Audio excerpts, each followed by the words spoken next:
ये आप उम्मीद ही मत करें कि आप एक अच्छे मनुष्य हैं।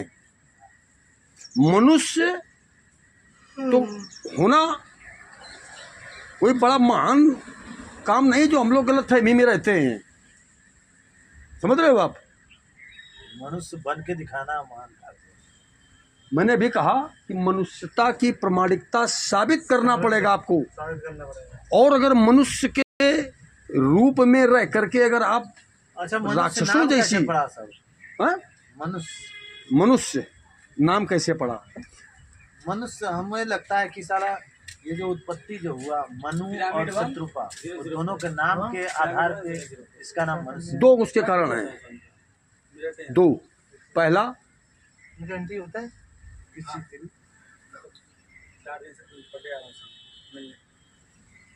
मिलने आ रहे हैं यार, रहते हैं पिरामिड में।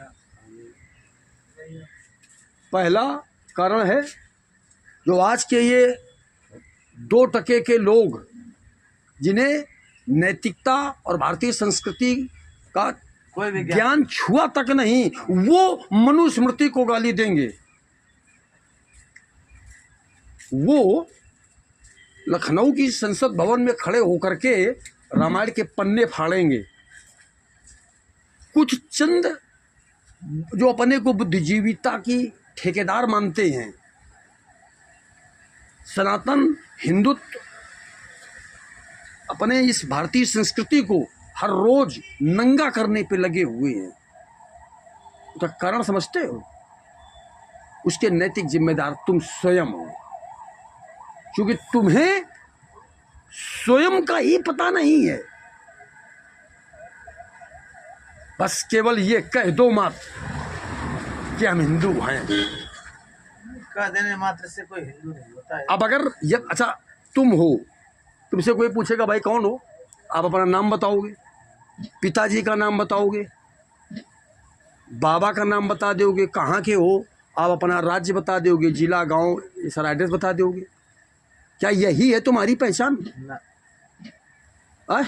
ये पहचान तो तुमको तब प्राप्त हुई है जब तुम मृत्युलोक में अपने उस वंश में जन्म लेने के बाद, उसी टाइम में ये पहचान मिला, तब तुमको ये पहचान मिली। और वही पहचान तुम सबको बताते घूम रहे हो। अरे वास्तविकता तुम्हारी क्या है? अपनी पहचान बनाओ। आपकी क्या पहचान है? उस पहचान को जरा जब तक तुम पहचान ही नहीं पाए हो तो तुम किसी को अपनी पहचान क्या बता पाओगे? समझो जो मैं कहना चाह रहा हूं। और यही कारण है। अब बात आती है जहां आपने पूछा कि मनुष्य शब्द कहां से पड़ा। पहला कारण है कि हम सब लोग सृष्टि का जो प्रथम व्यक्ति था, पहला व्यक्ति, इस संसार का निर्माण जो हुआ ब्रह्म के बाद, इस सृष्टि के सृजन का जो पहला व्यक्ति था वो मनु जी थे। मनु जी के द्वारा ये मानव प्रणाली का शुरुआत हुई है। तो जैसे कोई भी चीज़ का जो डेवलपमेंट होता है, जो प्रोडक्ट, मान के चलो कि कोई प्रोडक्ट है किसी कंपनी में बनता है। एक एग्जांपल के लिए मान लो कि एप्पो का मोबाइल है, तो जिस कंपनी ने उसे बनाया है तो लेबल तो उसी का लगा।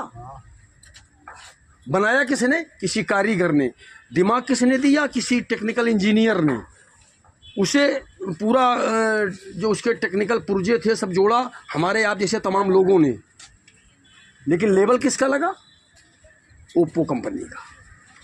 ठीक उसी तरह संसार में मनुष्य की जो सृजन की प्रक्रिया शुरू होती है वो महाराज मनु जी से होती है।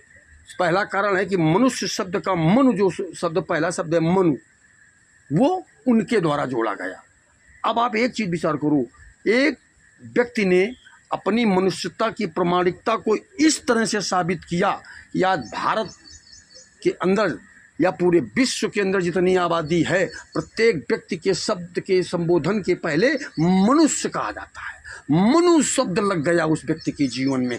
आपका दायित्व क्या बनता है कि आप जिस परिवार में, जिस वंश में, जिस खानदान में, जिस खून से आपका जन्म हुआ है, तो आपको भी अपने सत्कर्मों के द्वारा इतनी प्रामाणिकता साबित करनी चाहिए कि कल आपके नाम का एक इतिहास खड़ा हो जाए। पहला। अब आते हैं दूसरी बात पर। दूसरा, मनुष्य शब्द का अभिप्राय यहाँ से होता है मन प्लस उस। ये जो मन है यानी ईश्वर के द्वारा सृजित ये जो जीवात्मा है, जो हम बोल रहे हैं, ये जो स्वर है यही ईश्वर है। समझ पा रहे हैं आप?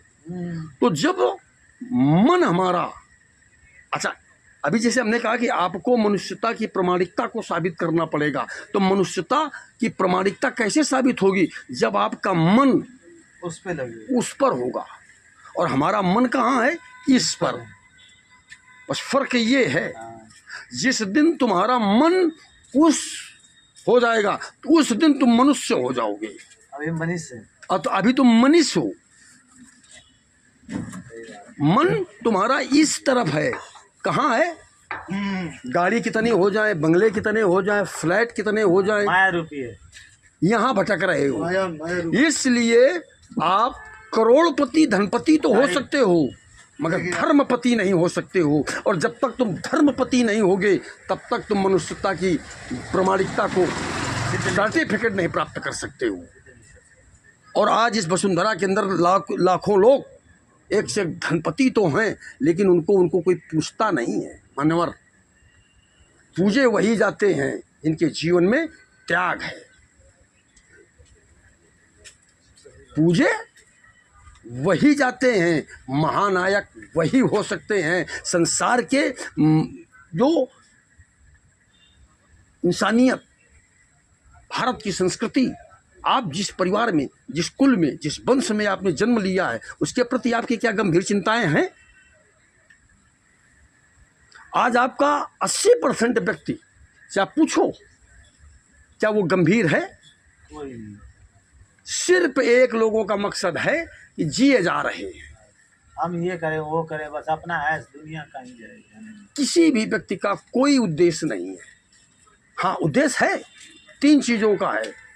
भोग विलास का 3 चीज़ों का उद्देश्य करीब करीब हर व्यक्ति का है। पहला उद्देश्य कि कैसे हमको बड़ा बनना है। ना पहला उद्देश्य जो व्यक्ति का है, 95% की मैं बात चैलेंज के साथ करता हूँ कि पहला उद्देश्य आदमी का कि कितनी, कब, कहाँ, कितनी हमको सुंदर सुंदर लड़कियाँ प्राप्त हो जाएं। हाँ, वही विलास है। दूसरा, दौलत शॉर्टकट रास्ते से प्राप्त हो जाए। और तीसरी, घर बैठे कुछ करना न पड़े, संघर्ष से लड़ने न पड़े, मगर शोहरत प्राप्त हो जाए, बिना कर्म किए फल मिल जाए। शोहरत प्राप्त हो जाए। तो मनुष्य 3 जगह पर केंद्रित हो चुका है, औरत, दौलत और शोहरत। समझ में आ रही बात?